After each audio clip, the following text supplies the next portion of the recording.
അസ്സലാമു അലൈക്കും വറഹ്മത്തുള്ളാഹി വബറകാതുഹു. അപ്പോൾ അടുത്ത വീഡിയോ ആണ്, അടുത്ത ചാപ്റ്ററിലാണ് നമ്മൾ ഉള്ളത്. അതായത് 13ാമത്തെ ചാപ്റ്റർ. ഇതിൽ നമുക്ക് പറയാനുള്ളതാണ് ഓർഗനൈസേഷണൽ സ്ട്രക്ചർ.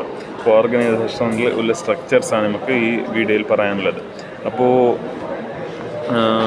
ഫസ്റ്റ് നമുക്ക് ഓർഗനൈസേഷൻ സ്ട്രക്ചർ എന്ന് പറഞ്ഞാൽ എന്തെന്ന് ചോദിച്ചാൽ നമുക്ക് പറയാനുള്ളതാണ് അത് it shows who dos what, അതായത് ആര് എന്ത് ചെയ്യുന്നു, അല്ലെങ്കിൽ ആരോട് റിപ്പോർട്ട് ചെയ്യുന്നു, അല്ലെങ്കിൽ എങ്ങനെയാണ് ഒരു വർക്ക് കഴിഞ്ഞെന്ന് പറയുന്ന ആരോടാണ് പറയുന്നത്, how work is done together, എങ്ങനെയാണ് വർക്ക് ഒന്നിച്ച് നടക്കലെന്ന് പറയുന്നതാണ് ഓർഗനൈസേഷൻ സ്ട്രക്ചർ. അപ്പോൾ എന്തിനാണ് ഈ ഓർഗനൈസേഷൻ സ്ട്രക്ചർ ഈ ഓർഗനൈസേഷണൽ ബിഹേവിയർ അല്ലെങ്കിൽ OBയിൽ എന്തിനാണ് കൊണ്ടുവന്നത്, അല്ലെങ്കിൽ എന്തിനാണ് ഇതിന് ഇത്രയും ഇമ്പോർട്ടൻസ് കൊടുക്കുന്നതെന്ന് ചോദിച്ചാൽ നമുക്ക് പറയാനുള്ളതാണ് ക്ലാരിറ്റി ഉണ്ടാവില്ല. അതായത് എല്ലാവർക്കും അവൻ്റെ സ്വന്തം ജോലി കൊണ്ട് അറിയൽ, ക്ലാരിഫിക്കേഷൻ ഉണ്ടാവില്ല.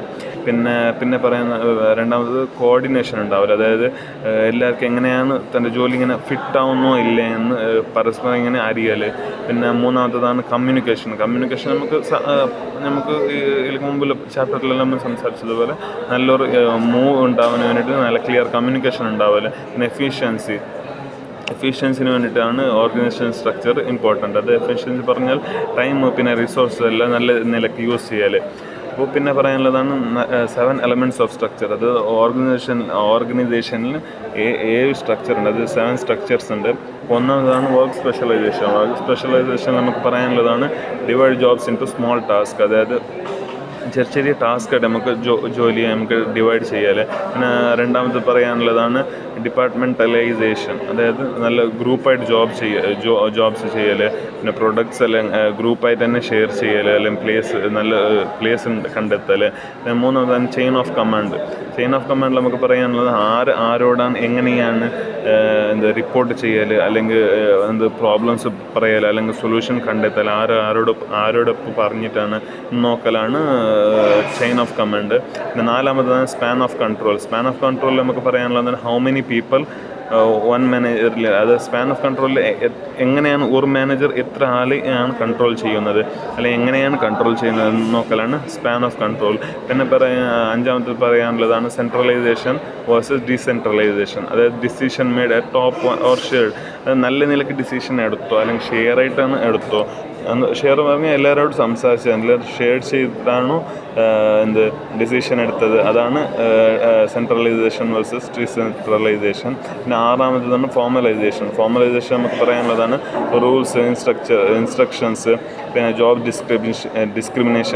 ഡിസ്ക്രിപ്ഷൻസ് ഇതെല്ലാം പറയാനാണ് ഫോർമലൈസേഷൻ. പിന്നെ ഏഴാമത്തേതാണ് ബൗണ്ടറി സ്പാനിങ്. ബൗണ്ടറി സ്പാനിങ്ങിൽ നമുക്ക് പറയാനുള്ളതാണ് sharing info and help outside the team. അതായത് ഇതിനെക്കുറിച്ച് ജോബിനെ കുറിച്ച് നല്ലൊരു ഇൻഫോ ഷെയർ ചെയ്യൽ, പിന്നെ പുറത്തുള്ള ആൾക്കാർക്ക് നമുക്ക് ഹെൽപ്പ് ചെയ്യൽ ജോബിനെ കുറിച്ചിട്ട്. ഇതെല്ലാം പറയുന്നതാണ് ബൗണ്ടറി സ്പാനിങ്. അപ്പോൾ പിന്നെ പറയാനുള്ളതാണ് ഈ ചാപ്റ്ററിൽ ടൈപ്സ് ഓഫ് സ്ട്രക്ചർ. അതായത് സ്ട്രക്ചറിനെ കുറച്ച് ടൈപ്സ് ഉണ്ട്. ആ ടൈപ്സ് ഏതെല്ലാം പറയാനാണ്. ഒന്നാമത് തന്നെ സിമ്പിൾ സ്ട്രക്ചർ. സിമ്പിൾ സ്ട്രക്ചറിൽ നമുക്ക് പറയാനുള്ളത് ഇതിൽ ഉൾപ്പെടുത്താവുന്നതാണ് നമുക്ക് ചെറിയ കമ്പനി, പിന്നെ ഒറ്റ ബോസുള്ള കമ്പനി, അല്ലെങ്കിൽ കുറച്ച് റൂൾസുള്ള കമ്പനി, ചെറിയ റൂൾസുള്ള കമ്പനി, അല്ലെങ്കിൽ നല്ല കൺട്രോളബിൾ ആവുന്ന കമ്പനിയാണ് ഈ സ്ട്രക്ചറിൽ നമുക്ക് പറയാനുള്ളത്. അതായത് സിമ്പിൾ സ്ട്രക്ചർ. രണ്ടാമത്തേതാണ് ബ്യൂറോക്രസിയിൽ നമുക്ക് പറയാനുള്ളത് നേരെ ഓപ്പോസിറ്റ്. അതായത് കുറേ റൂൾസ് ഉണ്ടാവില്ല, പിന്നെ നല്ല നാരോ കൺട്രോൾസ് ഉണ്ടാവില്ല, ഡിസിഷൻ നല്ല ടോപ്പിലുണ്ടാവില്ല, ഡിസിഷൻസ് എല്ലാം മറ്റേ സ്റ്റേബിളായിട്ട് ഉണ്ടാവില്ല. ഇതെല്ലാം പറയാനുള്ളതാണ് ബ്യൂറോക്രസി. പിന്നെ മാട്രിക്സിൽ 2 ബോസ് ഉണ്ടാവില്ല.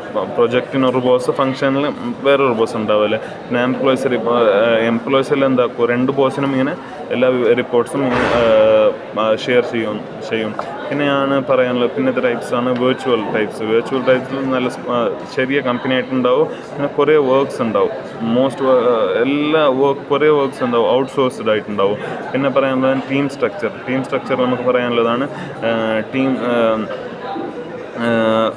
ഓരോ ടീമും സ്വന്തം ഇങ്ങനെ മാനേജ് ചെയ്യൽ, സ്വന്തത്തെ കുറിച്ചിട്ട് മാനേജ് ചെയ്യലാണ് ടീം സ്ട്രക്ചർ. പിന്നെ പറയാനുള്ളത് സർക്കുലർ. അതായത് അതായത് സർക്കുലറിൽ നമുക്ക് പറയാനുള്ളതാണ് കമ്മ്യൂണിക്കേഷൻ ഫോഴ്സ്, അതായത് നല്ല സർക്കുലർ ഉണ്ടാക്കൽ.